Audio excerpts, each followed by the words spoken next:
Alright guys, sa mapagpalang araw sa inyong lahat, meron tayong reaction video dito kay Speaker Romualdez. Romualdez nakipag-usap sa CPP. Alyansa kay Represent Castro, namuno rin si ex-PRRD. At ito ay nakipag-usap umano ang House Speaker, si Martin Romualdez sa komunista na grupo para plano nitong pagtakbo sa 2028 na presidential election. Layo pa. Ayon kay dating Pangulong Rodrigo Duterte, at ito ay nagbabala na rin si Duterte na umano'y namumunong alyansa sa pagitan ni Romualdez Act, teacher at party list Represent Franz Castro at ibang kongresista. Panoorin po natin ang buong detalye dito sa UNTV.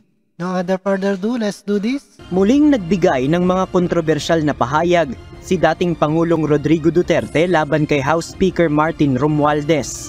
Ayon kay Duterte, nakikipag-alyansa umano si Romualdez sa mga rebelding komunista para sa plano nitong tumakbo bilang Pangulo sa 2028 national elections.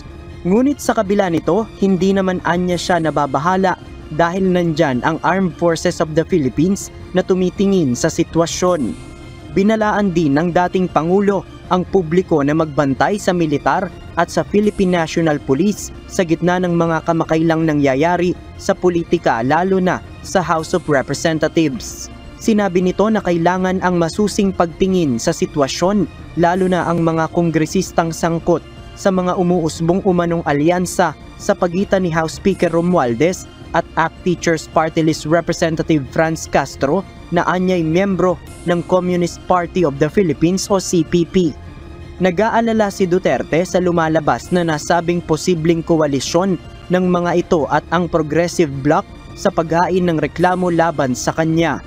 Sa kabilang banda, sa isang pahayag, iginiit ni Romualdez na bilang Speaker ng House of Representatives, ang kanyang prioridad ay ang pagtataguyod ng pagkakaisa at kolaborasyon sa lahat ng aspeto ng politika. Pagtutuunan din anya niya ang pagpapabuti sa kalagayan ng bansa at mamamayan kaysa makinig sa mga akusasyon na ibinabato sa kanya ng mga kritiko, lalo na ang balitang pagtakbo niya sa darating na presidential elections. Sa ngayon, hindi pa naglalabas ng opisyal na pahayag ang Armed Forces of the Philippines ukol sa mga aligasyong ito. Sa tanong naman ukol sa subpina na inisyu laban sa kanya hinggil sa reklamong grave threats na isinampa ni Castro, sinabi ni Duterte ng biro na mas mabuti pang makulong na lang dahil ginigipit o inuusig umano siya ni Representative Castro. Matatandaan na noong Miyerkules, November 15, nagpalabas ng subpina ang Quezon City Prosecutor's Office upang ipatawag ang dating Pangulo kaugnay sa gagawing preliminary investigation sa reklamong kriminal na grave threats ni Castro. Iginiit naman ng mambabatas na hindi niya ginigipit ang dating Pangulo at sa halip ay ginagamit lang niya ang kanyang karapatan na maghain ng reklamo dahil sa umano'y tahasang pagbabanta nito sa kanyang buhay. Ako bilang complainant ay naasahan ko na makita natin doon yung respondent at harapin niya yung i-file natin kaso sa kanya at makapag-file din siya ng kung ano man yung ebidensya ni affidavit niya.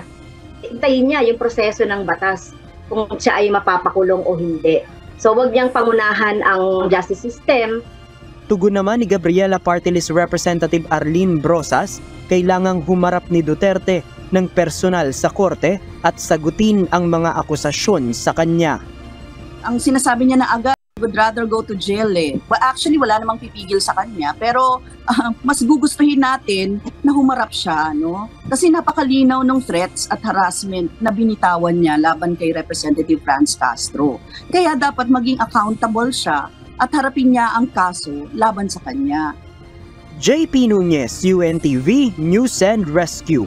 Alright, napakinggan po natin ng Speaker Romualdez, nakipag-usap na raw sa ZPP-NPA para sa presidential election sa 2028 ang hinahangad ni Speaker Romualdez maging presidente.